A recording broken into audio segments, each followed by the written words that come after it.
28వ కీర్తన మొదటి వచనం. యెహోవా, నేను నీకు మొరపెట్టుచున్నాను, నా ఆశ్రయదుర్గమా, మౌనముగా ఉండక నా మనవి ఆలకింపుము. నీవు మౌనముగా నుండిన ఎడల నేను సమాధిలోనికి దిగువారి వలె అగుదును అని కీర్తనకారుడైన దావీదు ఈ మాట పలుకుతున్నాడు. దేవుణ్ణి మొరపెడుతున్నాడు, రిక్వెస్ట్ చేస్తున్నాడు. ఏమంటే, దేవా, నేను శ్రమలో ఉన్నప్పుడు, నేను సమస్యలో ఉన్నప్పుడు, నేను రోగంతో ఉన్నప్పుడు, నేను పోరాటంలో ఉన్నప్పుడు నేను మొర్రపెడుతున్నాను. నా ఆశ్రయదుర్గము నీవే, నాకు జవాబివ్వు, నీవు నాకు సహాయం చేయము. నీవు మౌనంగా ఉంటే నేను సమాధిలోనికి దిగు వారి వల్ల అయిపోతాను. దయచేసి నన్ను సమాధిలోనికి దిగిపోనివ్వకుండా నీవే నన్ను ఉద్ధరింపుము, నీవే నా ప్రార్థన ఆలకించి నన్ను పైకి లేపుము అని దావీదు ఈ కీర్తనలో దేవునికి మొరపెడుతున్నాడు. ఇది మనం కొద్ది రోజులుగా ధ్యానం చేస్తున్నాము. దేవుడు నాకు మొరపెట్టుము, నేను నీకు ఉత్తరం ఇస్తాను అని చెప్పి ఉన్నాడు. అలాంటి దేవుడు మన ప్రార్థన వినకపోవడానికి కారణం ఏమిటి అనేది కూడా మనం తెలుసుకుంటూ ఉన్నాం. దరిద్రుల మొర వినకుండా మన చెవిని మనము మూసుకుంటే మన ప్రార్థన దేవుని దృష్టికి హేయంగాను అసహ్యంగాను ఉంటుంది, అది ఆయనకు వినబడదు. తర్వాత ధర్మశాస్త్రం వినబడకుండా చెవిని తొలగించుకొని వాని ప్రార్థన కూడా హేయము అని వాక్యం సెలవిస్తుంది. తర్వాత మనము దేవుడు మనకు ఏది చేయాలని కోరుతామో, లేదా ఇతరులు మనకు ఏం చేయాలని మనం కోరుతామో మనం కూడా ఇతరులకు అదే చేయాలి, అప్పుడు మన ప్రార్థన వినబడుతుంది అని మనం తెలుసుకున్నాము. అయితే మనం కొన్నిసార్లు ప్రార్థనకు జవాబు లేటుగా ఆలస్యంగా రావడానికి కారణాలు కూడా కొన్ని తెలుసుకున్నాము. సౌలు రాజు కూడా ప్రార్థించినాడు, కానీ అతని ప్రార్థనకు జవాబు రాలేదు. కారణం ఏమిటి అంటే, దేవుని చెవులు మందం కాలేదు, ఆయన పక్షపాతి కాదు. ప్రార్థన విననేరకుండానట్లు ఆయన చెవులు మందం కాలేదు, ఆయన హస్తం చాపకుండానట్లు చేయి కురచ కాలేదు. కానీ ఎందుకు అతని ప్రార్థనకు జవాబు రాలేదు మరి అని అంటే, అతని పాపమే, అతని మిస్టేకే, అతని తప్పిదమే అతని ప్రార్థనకు జవాబు తీసుకొని రాకుండా అడ్డుగా నిలిచిందని మనం తెలుసుకున్నాం. ఇంకా కొన్నిసార్లు మన ప్రార్థనకు జవాబు తొందరగా రాకపోవడానికి కారణం దేవుని మహిమార్థమే, అది ఆలస్యం అవుతుందని మనం తెలుసుకున్నాం కదా. అది లాజరు విషయంలో మనం తెలుసుకున్నాం. లాజరు చనిపోయినప్పుడు యేసుకు తెలుపబడింది, నీవు ప్రేమించే లాజరు చనిపోబోతున్నాడు, అనారోగ్యంతో ఉన్నాడు, జబ్బుతో ఉన్నాడు, తొందరగా రమ్మని యేసుకు వర్తమానం వచ్చినప్పుడు ఆయన మరికొద్ది రోజులు తాళి అక్కడే ఆగి, ఆ తర్వాత ఆయన వెళ్ళి చనిపోయిన వాడిని సహితము 4 రోజుల తర్వాత లేపినట్టుగా మనము చూస్తున్నాం. తర్వాత దానియేలు విషయంలో కూడా అతని ప్రార్థనకు జవాబు ఆలస్యం కావడానికి అతను తప్పు చేసినాడనో, పాపం చేసినాడనో, మిస్టేక్లో ఉన్నాడనో కాదు, కానీ అతను దానియేలు యథార్థంగా ప్రార్థిస్తున్నప్పటికీ అతని ప్రార్థనకు ఆలస్యం కావడానికి, జవాబుకు ఆలస్యం కావడానికి కారణము శత్రువు అడ్డుపడ్డాడు. ఇలాగా మన ప్రార్థనలకు జవాబులు, సమాధానము ఆలస్యం కావడానికి కారణం అనేక రకాలు ఉన్నాయని మనం తెలుసుకుంటూ వస్తున్నాం. అయితే దేవుడైతే మేలు చేసేవాడుగా ఉన్నాడు, తన ప్రజల కొరకు స్పందించేవాడుగా ఉన్నాడు, తన ప్రజలు పెట్టే మొరలు వినే దేవుడుగా ఉన్నాడు. ఒకవేళ మొరపెట్టి అలసిపోతే, జవాబు రావడం ఆలస్యం అయ్యి ప్రజలు నీరసిల్లిపోయి ఇక మూలుగులు ఇడుతూ ఉన్నప్పుడు ఆ మూలుగులు కూడా వినే దేవుడై ఉన్నాడని మనం తెలుసుకున్నాం కదా. అబ్రహాం విషయంలో కూడా దేవుడు స్పందించినాడు, తన ప్రజల యొక్క మొరలు విని, ప్రార్థనలు విని స్పందించే దేవుడుగా ఉన్నాడు. ఆయన ప్రార్థన విననేరక ఉండునట్లు ఆయన చెవులు మందము కాలేదు, సహాయము చేయనేరక ఉండునట్లు ఆయన హస్తము కురచ కాలేదు. మన ప్రార్థనకు నిశ్చయముగా జవాబు ఉంది. మనము ప్రార్థించే మనము యథార్థవంతులమైతే, నీతిమంతులమైతే, విశ్వాసంతో కూడిన ప్రార్థన మనం చేస్తే, నిరీక్షణతో కూడిన ప్రార్థన మనం చేస్తే తప్పకుండా ఒకానొక రోజు మన ప్రార్థనకు జవాబు ఉంది. నేను కొద్ది సంవత్సరాలుగా ప్రార్థిస్తున్నాను, నా ప్రార్థనకు జవాబు లేదు అని మనం నీరసిల్లిపోవడానికి వీల్లేదు. మన ప్రార్థన ఒకరోజు తప్పకుండా జవాబును పొంది తీరుతుంది. Amen, amen. అయితే దేవుడు తన ప్రజల విషయంలో ఎలా స్పందిస్తాడు మొరలు విని అనేది మనం ఇంకా తెలుసుకొని పోతున్నాము. ఇశ్రాయేలు ప్రజల విషయంలో దేవుడు స్పందించిన విధానం మనం చూస్తున్నాం కదా. అబ్రహాం విషయంలో దేవుడు స్పందించి రాజు దగ్గరికి వెళ్ళి స్వయంగా దేవుడే దర్శనమిచ్చి, అబ్రహాము ఒక ప్రవక్త, అబ్రహాము ఒక ప్రార్థనా పరుడు, అతని భార్యను చేర్చుకున్నావు, మర్యాదగా ఆమెను మరలా తిరిగి తీసుకొని వెళ్ళి తన భర్తకు అప్పగించాలి, నేను జోక్యం చేసుకుంటున్నాను, జాగ్రత్త, నీవు నీ కుటుంబము చచ్చినవారు సుమి అని దేవుడు ఎట్లాగైతే అబ్రహాం విషయంలో స్పందించి తానే స్వయంగా దిగివచ్చి జోక్యం చేసుకొని చొరవ తీసుకున్నాడో, మన విషయంలో కూడా మనం కూడా అలాంటి అబ్రహాం లాగా దేవునితో స్నేహం చేసేవారమైతే, మనం కూడా ప్రతిదినము దేవునితో మానక ప్రార్థన చేసి అనుదినము ఆయన సేవించే వారమైతే మన విషయంలో కూడా దేవుడు అలాగా చొరవ తీసుకోబోతున్నాడు. ఆమెన్, హల్లెలూయా. మన దేవుడు ప్రతి ఒక్కరి విషయంలో అలాగే స్పందిస్తాడు. దేవుడు అబ్రహాముకు సహాయం చేసినాడు, నాకెందుకు సహాయం చేయటం లేదు అంటే అబ్రహాం లాంటి జీవితం మనకు కూడా ఉండక తప్పదు, ఉండాలి. మరి అబ్రహాం లాగా మనం కూడా ప్రార్థించే వారంగా ఉండాలి. అబ్రహాం లాగా మనం కూడా దేవునితో నడిచే వారంగా, స్నేహం చేసే వారంగా ఉంటే దేవుడు మన విషయంలో స్పందించకుండా ఉండడు, మన విషయంలో మనుషులతో మాట్లాడకుండా దేవుడు ఉండడు. అయితే ఇశ్రాయేలు ప్రజల విషయంలో కూడా దేవుడు మరి ఎలాగ వారి మూలుగులు విని వారిని విడిపించటం మాత్రమే కాదు, వారి విషయంలో అడుగడుగున ఆ పాలు తేనెలు ప్రవహించే దేశానికి వెళ్ళేంత వరకు ఎలాగ దేవుడు స్పందించినాడు, ఎలాగ పట్టించుకున్నాడు, ఎలాగ కార్యం చేసినాడు, ఎలాగ వారి కొరకు రాజులతో, అధికారులతో, మనుషులతో, శత్రులతో, ప్రకృతితో, సృష్టితో ఎలాగ మాట్లాడినాడు, ఆయన ఎలా జోక్యం చేసుకున్నాడు అనేది మనము తెలుసుకోబోతున్నాం. ఇశ్రాయేలు ప్రజలు వారు మూలుగులు ఇడుతున్నప్పుడు వారి మూలుగులు విన్నాడని మనం తెలుసుకున్నాం కదా. వారి మూలుగులు విని మోషేను పంపించినాడు. మోషేను పంపించి అహరోను పంపించి వారి ద్వారా కొన్ని తెగుళ్ళు ఇక ఐగుప్తు ప్రాంతానికి పంపించి తన మహిమను కనపరిచి ఆ ఐగుప్తు ప్రజలు వారంతటా వారే దేవుని ప్రజల్ని పంపించే విధంగా, దాస్యం నుండి విడిపించే విధంగా దేవుడు చేసినాడు. అంత మాత్రమే కాదు, వారు బయలుదేరిన తర్వాత ఎన్నో ఆటపోట్లు ఎదురైనాయి. వారు బయలుదేరిన తర్వాత వారు కానాను దేశానికి వెళ్తున్నప్పుడు ఎన్నో వ్యతిరేకతలు ఎదురైనాయి, ఎన్నో సమస్యలు, ఎన్నో యుద్ధములు, పోరాటములు, ఎన్నో కరువులు, వారికి ఎన్నో పరీక్షలు కూడా, శోధనలు కూడా ఎదురైనాయి. అలాంటి పరిస్థితులలో కూడా దేవుడు ఏం చేసినాడంటే వారు మొరపెడుతున్న ప్రతిసారి ఆలకిస్తూనే ఉన్నాడు, మొరపెడుతున్న ప్రతిసారి జవాబిస్తూనే ఉన్నాడు. అయితే వారి పక్షంగా, ఇశ్రాయేలు పక్షంగా మొరపెట్టే మోషే ఉన్నాడు. హల్లెలూయా. మన కొరకు మొరపెట్టే మోషేలు అనేక మంది లేచిదురుగాక, మనం కూడా అనేక మంది కొరకు ప్రార్థించే మోషేలుగా నిలబడుదుముగాక. ఆమేన్. ఇశ్రాయేలు ప్రజలకు ఒకానొక సందర్భంలో ఏమైందనంటే వారికి ఎర్ర సముద్రం ఎదురైంది. ఎర్ర సముద్రం ఎదురైన తర్వాత వారు ముందుకు ఇంకా వారు కొనసాగలేని పరిస్థితి. వెనక చూస్తే ఫరో మరలా తరుముకుంటూ వస్తున్నాడు. ముందుకు వెళ్దామంటేనేమో ఎర్ర సముద్రం అడ్డుగా ఉంది. మళ్ళీ మొరపెడుతున్నారు, మోషే మోషే మోషే మాకు సహాయం చేయమని. అయితే అప్పుడు మోషే ఏం చేస్తున్నాడు? మోషే దేవునికి మొరపెడుతున్నాడు. కొన్నిసార్లు మనం ఏం చేస్తూ ఉంటామంటే మనం మొరపెట్టాల్సిన చోట మొరపెట్టకుండా, మొరపెట్టకూడని చోట మొరపెడుతూ అయ్యో నాకు జవాబు రావటం లేదని అనుకుంటాం కదా.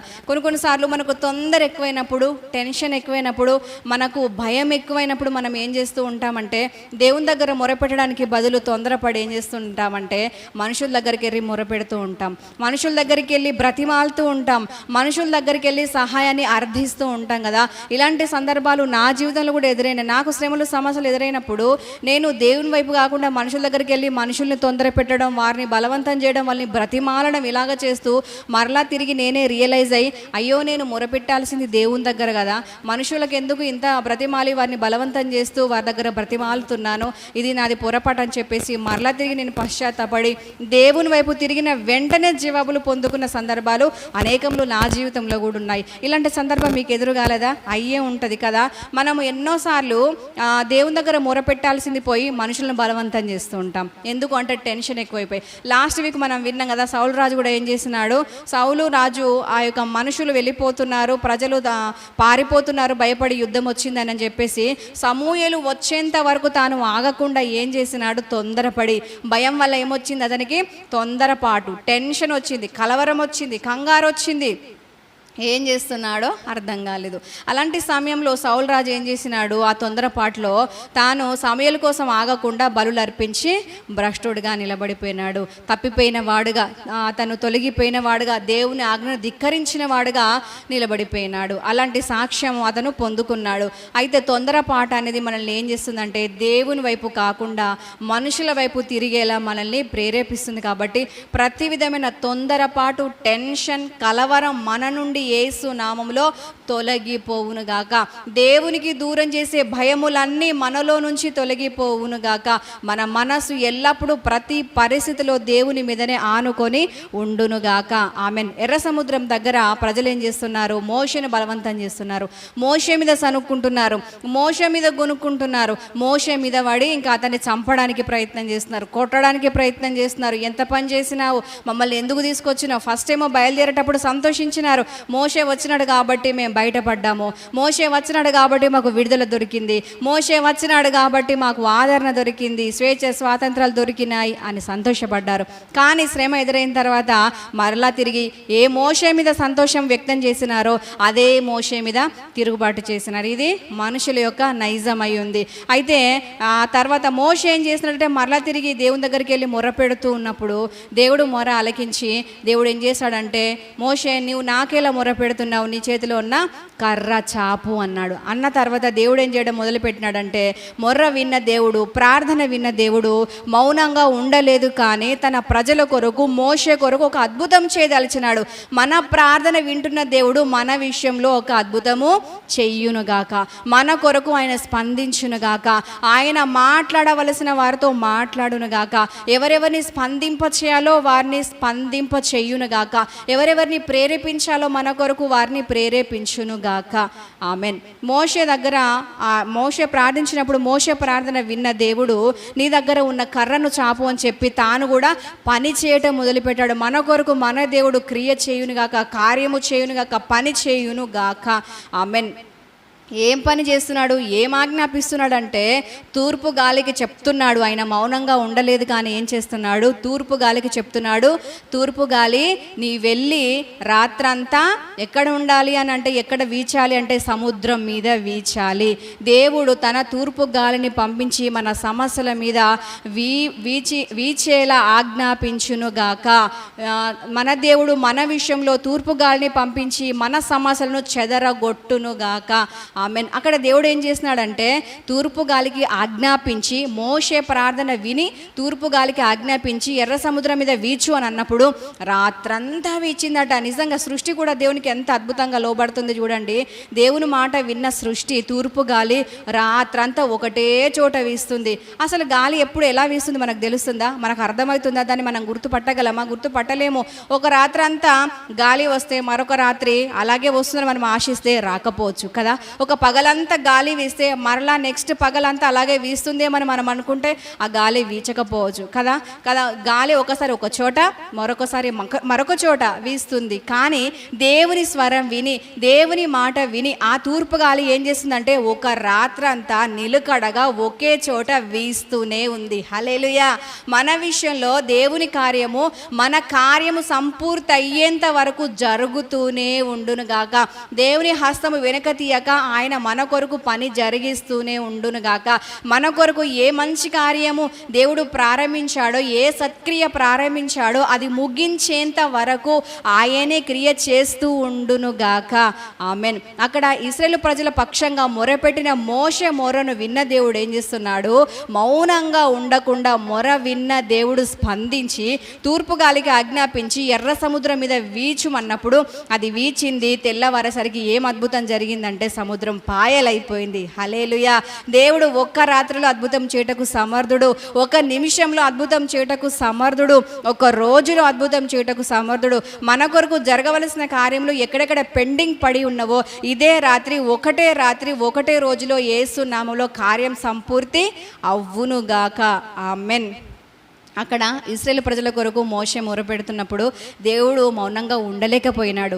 తూర్పు గాలికి ఆజ్ఞాపించాడు. తూర్పు గాలికి ఆజ్ఞాపించి వీచుమన్నప్పుడు సముద్రం పాయలైపోయి బురదగా ఉండలేదు, కానీ ఎలా తయారైందంటే ఆరిన నేలలాగా తయారైంది. హల్లెలూయా. వారు నడవటానికి అనువైన మార్గం అనేది సిద్ధపరచబడింది. మనము నడవటానికి, మనం పరిగెత్తడానికి, మనం సంతోషించడానికి, మనం ఫలించడానికి, మనం అభివృద్ధి చెందడానికి, మనం విస్తరించడానికి అవసరమైన విధంగా మన మార్గములు సరళం చేయబడునుగాక.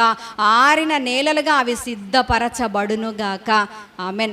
దేవుడు తన ప్రజల మూలుగు విని, మొర విని, మోషే ప్రార్థన విని మౌనంగా ఉండక ఆయన స్పందిస్తే ఇలాంటి కార్యములు జరుగుతాయి. మన జీవితంలో కూడా దేవుడు మన ప్రార్థన విని మౌనంగా ఉండక కార్యము చేసి గొప్ప కార్యములు జరిగించునుగాక. మన హృదయాలను సంతోషముతో నింపునుగాక. ఆమెన్. అక్కడ ఒక దగ్గర మాత్రమే కాదు, వారు వెళ్తున్నప్పుడు ఒకనొక సందర్భంలో వారికి ఏం అవసరమైందంటే వారికి ఆహారం అవసరమైంది. వారు వెంట తెచ్చుకున్న ఆహారం అయిపోయిన తర్వాత మరలా తిరిగి వాళ్ళు ఏం చేస్తున్నారు, దేవా ఎర్ర సముద్రం దగ్గర మేము మోషే మీద సనుక్కున్నప్పుడు, నీ మీద సనుక్కున్నప్పుడు మా విషయంలో గొప్ప కార్యం చేసినావు, మేము నీకే మొర పెడతాము, నువ్వు గొప్ప కార్యం చేస్తావు అని అనుకోలేదు. వాళ్ళు మళ్ళీ తిరిగి ఏం చేస్తున్నారంటే ఆ బానిసత్వం నుంచి విడిపించిన మోషే మీదనే మరలా పడి అతన్ని కోపం చేస్తున్నారు. మమ్మల్ని చంపడానికి తీసుకొచ్చినావా మోషే, మమ్మల్ని ఈ యొక్క అరణ్యంలో నశింపజేయడానికి తీసుకొచ్చినావా మోషే, మాకు ఆహారం లేదు, మాకు ఆహారం ఇప్పుడు కావాలి అని చెప్పేసి అతని మీద తిరుగుబాటు చేస్తున్నప్పుడు మరలా తిరిగి మోషే ఏం చేస్తున్నాడు, వెళ్ళిపోయి దేవుని దగ్గర మోకరిస్తున్నాడు. నిజంగా మనుషులు వచ్చి మోషే మీద పడి అతన్ని చీల్చడానికి ప్రయత్నం చేస్తున్నప్పుడు, అతన్ని సతాయిస్తున్నప్పుడు, అతని మీద సనుగుతున్నప్పుడు, అతని మీద గొనుగుతున్నప్పుడు అతను తిరిగి వాళ్ళ మీద పడి గొడవ చేసుకోలేదు. కానీ ఏం చేసినాడంటే అతను ఎటువైపు తిరిగినాడంటే దేవుని వైపు తిరిగినాడు. హల్లెలూయా. ఎన్ని శ్రమలు, సమస్యలు, పోరాటంలో, వ్యతిరేకతలు, అవమానంలో మన మీదికి లేచిన మన మనసు కేవలం దేవుని వైపు మాత్రమే మల్లుకొనుగాక. ఆమెన్. మోషే మనసు దేవుని వైపు మల్లుకున్న తర్వాత వెళ్ళి ప్రార్థిస్తున్నాడు, దేవా ఈ ప్రజలు ఆహారం కావాలని చాలా బాధపడుతున్నారు, దయచేసి ఆహారం పెట్టు అని అన్నప్పుడు, సరే నేను అద్భుతం చేస్తా అని చెప్పేసి దేవుడు మౌనంగా ఉండలేకపోయినాడు. మోషే ప్రార్థించిన ప్రతిసారి దేవుడు మౌనంగా ఉండలేకపోయినాడు. కారణం ఏమిటంటే యథార్థమైన ప్రార్థన, నీతి కలిగిన ప్రార్థన. నీతిమంతుల ప్రార్థన, విజ్ఞాపన ఎలా ఉంటుందని వాక్యం సెలవిస్తుంది, బహుబలమైందిగా ఉంటుందని ప్రార్థన ఉంటుందని వాక్యం సెలవిస్తుంది. అలాగా ఆ నీతిమంతుడు ప్రార్థన చేసినప్పుడు అది బలమైన కార్యం జరిగిస్తుంది. మనము ప్రార్థించే ప్రతిసారి బలమైన కార్యములు జరుగునుగాక, బలమైన దేవుని హస్తము మన విషయంలో జోక్యం చేసి కొనుగాక. ఆమెన్. మోషే ప్రార్థించినాడు. ఉదయాన్న ప్రజలు లేచే వరకు ఏం జరిగిందంటే వారి ఎదుటనే ఎక్కడికో వెళ్ళి కష్టపడాల్సిన అవసరం లేకుండా, వారు చెమట చిందించాల్సిన అవసరం లేకుండా, వారు శ్రమ పడాల్సిన అవసరం లేకుండా, వారి కళ్ళ ఎదుట అతిస్సులుగా ఆహారం వారు కూర్చుకొని తినటం ఒకటే వారికి మిగిలిన పని. అలాగా దేవుడు చాలా ఈజీగా వాళ్ళకు కార్యాన్ని జరిగించి వారికి ఆహారాన్ని అనుగ్రహించినాడని వాక్యం సెలవిస్తుంది. మనము ప్రార్థించే ప్రతిసారి దేవుడు మన కార్యములను సులువు చేయునుగాక, మన మీద నుంచి దేవుడు తప్పించునుగాక. మన బరువైన పనులైనప్పటికీ, చాలా క్రిటికల్ పనులైనప్పటికీ, చాలా హార్డ్ వర్క్ అయినప్పటికీ మనకు సులువు అవునట్లుగా ప్రభువు దయచేయునుగాక. ఆమెన్. దేవుడు మోషే ప్రార్థన విని ఆకాశాన్ని తెరవమని ఆజ్ఞాపించాడు. దేవదూతలు భుజించే ఆహారం అని వాక్యం సెలవిస్తుంది. అలాగా దేవుడు తన ప్రజల కొరకు ఆకాశానికి ఆజ్ఞాపించాడు. ఎందుకు అంటే తెరవబడమని. ఒకసారేమో తూర్పు గాలికి ఆజ్ఞాపించాడు. ఎందుకు అంటే సమస్యను చీల్చుమని. రెండోసారి ఆజ్ఞాపిస్తున్నాడు తన ప్రజల ఆకలి తీర్చడానికి ఆకాశాన్ని తెరవబడమని. దేవుడు మన కొరకు అనేక రకాలుగా కార్యములు జరిగించును గాక. ఎవరితో మాట్లాడాలో, ఎప్పుడు మాట్లాడాలో, ఏ రకంగా మాట్లాడాలో, ఏ కార్యం చేయాలో అవన్నీ కూడా తానే చూసుకొని మన పనులన్నీ జరిగించునుగాక. ఆమెన్. మరొకసారికి వారికి మాంసం తినాలనిపించినప్పుడు వారు ఆ విషయంలో కూడా మోషే మీదనే సనుగుతున్నారు, ఆ విషయంలో కూడా మోషే మీదనే తిరుగుబాటు చేస్తున్నారు, మోషే మీదనే రాళ్ళు రువ్వడానికి ప్రయత్నం చేస్తున్నారు, అతన్ని చంపడానికి ప్రయత్నం చేస్తున్నారు, అతని మీద ఎన్ని రకాల తిరుగుబాట్లు చేస్తున్నారు. ఒక్కొక్క దగ్గర అయితే రాయబడి ఉంది, మోషే ఆత్మ మీద తిరుగుబాటు చేస్తున్నారట వాళ్ళు. మోషే ఏం చేస్తున్నాడు, దేవుడు చెప్పింది చేస్తున్నాడు. మరి మోషే దేవుడు చెప్పింది చేస్తున్నప్పుడు వారి కోపం ఎవరి మీద రావాలి, వస్తే దేవుడి మీద రావాలి, అంతేనా? దేవుడు చెప్పింది చేస్తున్నందుకు మానవుడు ఏం చేస్తాడు, ఆ మానవునికి ఏమాత్రం శక్తి ఉంది, ఏం బలం ఉంది?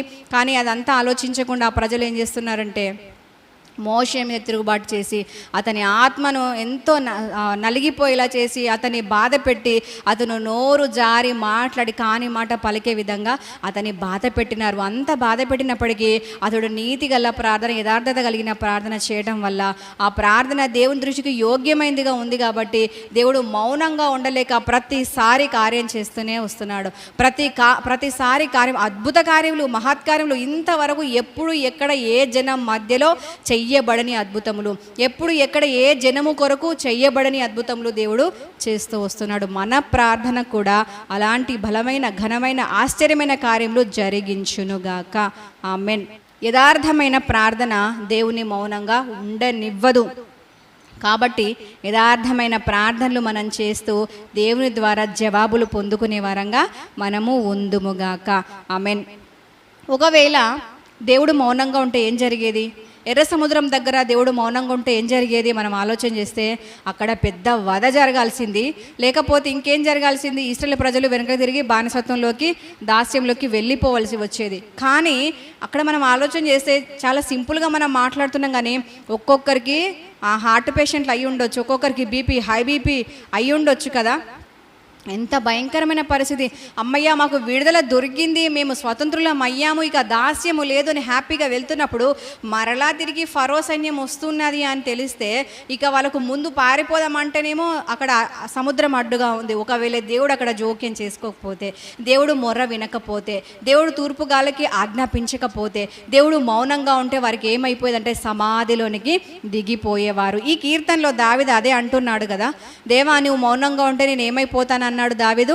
నేను సమాధిలోనికి దిగువారి వలె అయిపోతాను. కాబట్టి దేవా దయచేసి నీవు మౌనంగా ఉండకు అని మొరపెడుతున్న కీర్తనను మనము ధ్యానం చేస్తున్నాం. మనము చేసే ప్రార్థన యథార్థమైంది, భక్తి కలిగింది, నీతి కలిగింది అయితే మోషేకు జవాబిచ్చిన దేవుడు మనకు కూడా జవాబిస్తాడు. దావీదుకు జవాబిచ్చిన దేవుడు మనకు కూడా జవాబిస్తాడు. దానియేలుకు జవాబిచ్చినాడు, యోసేపుకు జవాబిచ్చినాడు. ఇలాగా ఎంతోమంది భక్తుల విషయంలో దేవుడు జవాబులు ఇచ్చినాడు.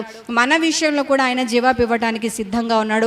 మనం కూడా వారి వలె నీతి కలిగిన ప్రార్థన చేసి జవాబులు పొందుకొని సంతృప్తిని పొందుదుముగాక, సమృద్ధిని అనుభవించుదుముగాక, విజయాలు చూచుదుముగాక, ఆనందముతో ఊరేగింపబడుదుముగాక. ఆమెన్. అలాగా దేవుడు ఎక్కడ ఏ శ్రమలో కూడా తన ప్రజల విషయంలో మౌనంగా ఉండలేదు, కానీ దేవుడు స్పందించినాడు, ప్రార్థనలకు జవాబిచ్చినాడు, అద్భుతమైన సహాయాన్ని చేస్తూ వచ్చినాడు. ఇక వారు ఆహారం దగ్గర మొరపెడుతున్నప్పుడు కూడా దేవుడు జవాబు ఇవ్వకపోతే వారు అక్కడ కూడా సమాధిలోనికి దిగువారి వల్ల అయిపోయేవారు కదా. అక్కడ వారు ఆహారం కోసం వారు బాధపడుతున్నారు. ఆహారం లేకపోతే మనిషి బ్రతుకుతాడా? మనుషుడు రొట్టె వలన మాత్రం కాదు, కానీ దేవుని నోటి నుండి వచ్చు ప్రతి మాట వలన జీవిస్తారు. అది వాస్తవమే. అలాగని మనం భోజనం చేయకుండా ఉంటే ఏమవుతుందో చూడండి. అవసరమే, మన ఆత్మకు ఆహారం అవసరమే, శరీరానికి ఆహారం అవసరమే. అయితే దేవుడు ఆత్మకు మాత్రమే అనుగ్రహించి శరీరానికి ఇవ్వకుండా ఉండడు, శరీరానికి మాత్రమే ఇచ్చి ఆత్మకి ఇవ్వకుండా ఉండడు. దేనికి ఎంత మటుకు అవసరమో, ఎవరికి ఏ రకమైన సహాయం అవసరమో, ఎవరి కొరకు ఎవరిని పంపించాలో, ఎక్కడ ఏ కార్యం జరిగించాలో ఆయనకు అన్నీ తెలుసు కనుక ఆయన అన్ని సమస్త క్రియలన్నింటినీ జరిగించే దేవుడై ఉన్నాడు. హల్లెలూయా. మన కొరకు ఆయన ప్రతి జరిగిస్తాడు. ఆత్మీయమా, ఆర్థికమా, ఆరోగ్యమా, ఉద్యోగమా, వ్యాపారం, పరిచర్యన, ప్రతి విషయంలో కార్యము జరిగించే సమర్థవంతుడైన దేవుడై ఉన్నాడు. ఆయనకు స్తుతి కలుగునుగాక. ఆమెన్. ఇలాగా ఇశ్రాయేలు ప్రజలు ప్రయాణం ప్రారంభించినారు. ఐగుప్తు నుంచి కనాను చేరేంత వరకు కూడా ఎన్నో పోరాటాలు, ఎన్నో శ్రమలు, ఎన్నో సమస్యలు, ఎన్నో ఇరుకులు, ఎన్నో ఇబ్బందులు, ఎన్నో యుద్ధములు, ఎన్నో శోధనలు, కరువులు, ఇలాంటివన్నీ ఎదురవుతున్నప్పుడు వారి పక్షంగా ప్రార్థించే మోషే ఉన్నాడు. మోషే తర్వాత వారి పక్షంగా ప్రార్థించే యెహోషువ అని దేవుడు నిలబెట్టినాడు. ఇలాగా దేవుడు మన జీవితంలో మన కొరకు రేయైనా పగలైనా మౌనంగా ఉండక ప్రార్థించే ప్రార్థన పరులను నిలబెట్టునుగాక. ఆమేన్. అలాగా ఆ ప్రార్థన పరులు ప్రార్థించినారు కాబట్టి వారి మొర్ర దేవుడు వింటూ ఇశ్రాయేలీలకు అద్భుతమైన సహాయం అందించినాడు. ఎరికో సందర్భంలో కూడా మనం ఆలోచన చేస్తే అక్కడ కూడా వారికి అద్భుతమైన సహాయాన్ని దేవుడు అనుగ్రహించాడు. వారేమో దేవునికి మొరపెట్టినారు. మొరపెడితే దేవుడు ఏం చేసినాడు? మౌనంగా ఉండలేకపోయినాడు.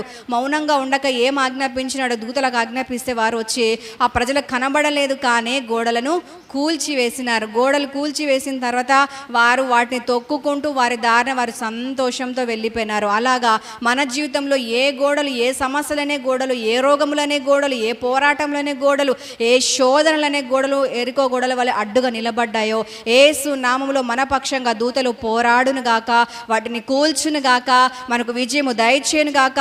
ఆ సమస్యలను తొక్కుకుంటూ మనము అది రహదారి వల్ల మార్చబడి మనము నడుచుకుంటూ వెళ్ళుదుము గాక, మనము గమ్యాన్ని చేరుదుము గాక. ఆమెన్. ఇలాగా ఇశ్రాయేలు ప్రజల విషయంలో దేవుడు అనువనువున అడుగడుగున చేయబడిన ప్రార్థనలు వింటున్నాడు, మొరలన్నీ వింటున్నాడు, తగిన కాలమందు వారికి జవాబులు దయచేస్తున్నాడు. ఈ చిన్న వాక్య భాగం విన్న మనము మన జీవితంలో ఈరోజు ఏ విషయంలో ప్రార్థిస్తున్నామో, దేని కొరకు ఎదురు చూస్తున్నామో, ప్రతి విషయంలో మనము మోషే వలె, దానియేలు వలె, ఆ యొక్క అబ్రహాము వలె, దావీదు వలె, యోసేపు వలె, దేవుని భక్తుల వలె మనం ప్రతి విషయంలో జవాబులు పొందుకునే వారంగా ఉందుముగాక. ఆమెన్. చిన్న మాట ప్రార్థన చేసుకుందామా? నిజంగా ప్రార్థన వినే దేవుని కాకుండా మనుషుల వైపు ఎన్నో మార్లు చూసి మనం భయపడిన సందర్భాలు లేవా? తొందరపడిన సందర్భాలు లేవా? దేవుని విషయంలో సనుక్కున్న సందర్భాలు లేవా? వాటన్నిటిని బట్టి దేవుని దగ్గర క్షమాపణ అడుగుదాము. మనము దిద్దుకొని మన బ్రతుకులు మార్చుకొని మనము విడిచిపెట్టాల్సినవి విడిచిపెట్టి దేవుని ద్వారా జవాబులు పొందుకునే వారంగా మనము ఉందుముగాక. ఆమేన్.